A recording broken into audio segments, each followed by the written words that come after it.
ನಮಸ್ಕಾರ. NSK tech news Kannada YouTube ಚಾನಲ್ಗೆ ಸ್ವಾಗತ. ನೋಡಿ, ಭಾಳಷ್ಟು ವಿದ್ಯಾರ್ಥಿಗಳು ಈ ಒಂದು ಪ್ರೈಸ್ ಮನಿ ಸ್ಕಾಲರ್ಶಿಪ್ ಅಂದರೆ ಪ್ರೈಸ್ ಮನಿ ಆನ್ಲೈನ್ ಅರ್ಜಿ ಯಾವಾಗ ಸ್ಟಾರ್ಟ್ ಆಗುತ್ತೆ ಅಂತ ಕೇಳ್ತಾ ಇದ್ದೀರಿ. ಅದಕ್ಕೆ ಒಂದು ಸ್ಪಷ್ಟವಾದ ನಿಮಗೆ ಉತ್ತರ ಕೊಡ್ತಾ ಇದ್ದೀನಿ. ಅದಕ್ಕೂ ಮುನ್ನ ನಮ್ಮ NSK tech news Kannada YouTube ಚಾನಲ್ನ ಸಬ್ಸ್ಕ್ರೈಬ್ ಮಾಡಿ. ನೋಡಿ ವಿದ್ಯಾರ್ಥಿಗಳೇ, ಪ್ರೈಸ್ ಮನಿ ಅಮೌಂಟ್ ತೊಗೊಳ್ಬೇಕಾದ್ರೆ ನಿಮ್ಗೆ ಆಲ್ರೆಡಿ ರೂಲ್ಸ್ ಗೊತ್ತಿದೆ. PUCಯಲ್ಲಿ ಅಬೋವ್ 60% ಮಾಡಿದರೆ ನಿಮಗೆ 20,000 ರೂಪಾಯಿ ಒಂದು ಪ್ರೈಸ್ ಮನಿ ಅಮೌಂಟ್ ಸಿಗುತ್ತೆ. ಡಿಪ್ಲೊಮಾದಲ್ಲಿ ಕೂಡ ಅಬೋವ್ 60% ಮಾಡಿದರೆ ನಿಮಗೆ ಪ್ರೈಸ್ ಮನಿ ಅಮೌಂಟ್ 20,000 ರೂಪಾಯಿ ಸಿಗುತ್ತೆ. ಬನ್ನಿ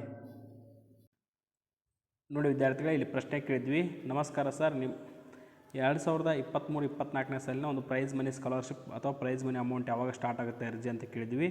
ಇಲ್ಲಿ ಕೊಟ್ಟಿದ್ರಲ್ಲಿ ಸ್ಪಷ್ಟವಾಗಿ ಉತ್ತರ ನೋಡಿ.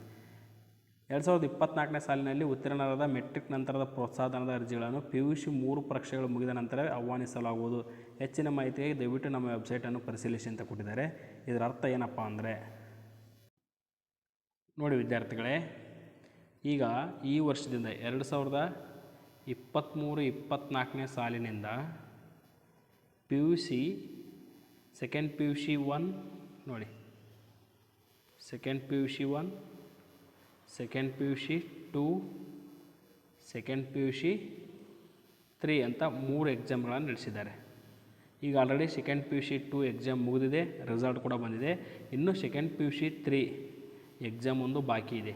ಈ ಎಕ್ಸಾಮ್ನಂದು ರಿಸಲ್ಟ್ ಪ್ರಕಟವಾದ ನಂತರವೇ ಈ ವರ್ಷದ ಆನ್ಲೈನ್ ಸ್ಕಾಲರ್ಶಿಪ್ಗಳನ್ನು, ಈ ಪ್ರೈಸ್ ಮನಿಯನ್ನು ಕರೀತಾರೆ. ಆವಾಗ ನಾವು ಅಪ್ಡೇಟ್ ಮಾಡ್ತೀವಿ. ಇನ್ನೂ ಇದು ನಂಗೆ ತಿಳಿದ ಮಟ್ಟಿಗೆ 1 ತಿಂಗಳು ಟೈಮ್ ತೊಗೊಳುತ್ತೆ. ಈ ಒಂದು ಸೆಕೆಂಡ್ PUC ಎಕ್ಸಾಮ್ 3 ಹಿಡಿದು ಅದರ ರಿಸಲ್ಟ್ ಬರಬೇಕಾದ್ರೆ ಈ ಜೂನ್ ಮಂತ್ ಎಂಡಲ್ಲಿ ಮುಗ್ದಾಗುತ್ತೆ. ಜುಲೈನಿಂದ ಪ್ರೈಸ್ ಮನಿ ಆನ್ಲೈನ್ ಅರ್ಜಿ ಸ್ಟಾರ್ಟ್ ಆಗ್ಬೋದು.